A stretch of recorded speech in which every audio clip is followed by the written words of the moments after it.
the reality is, if you launch a perfect product, you probably launched it too late. And so I find that the challenge a lot of people have is they want it to be perfect. They try to make something perfect, or they make something, they want to have the whole thing built out, the whole suite of products.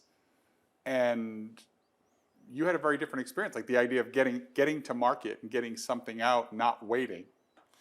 Yeah, it's there's a story that was told, or a college class that went on, and you may have heard this before, about I think it was a pottery class, and they had, the teacher split the class into two groups and said, this first group, I want you to create the best piece of pottery.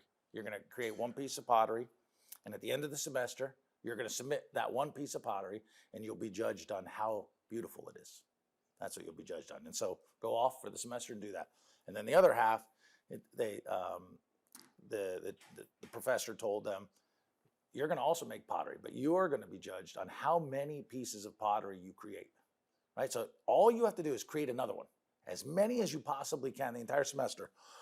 And however many you create, that's how you'll be judged, not on the quality.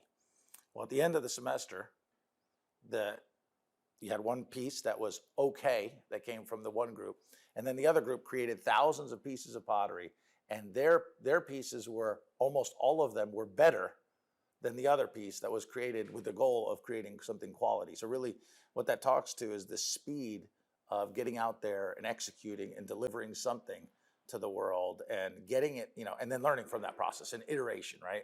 So it's this continuous iteration, continuous evolving, learning from your own experiences. And so we had some of the same thing, right? And the reality is, if you launch a perfect product, you probably launched it too late. And I heard somebody ask a question of Gary Vee about handling failure.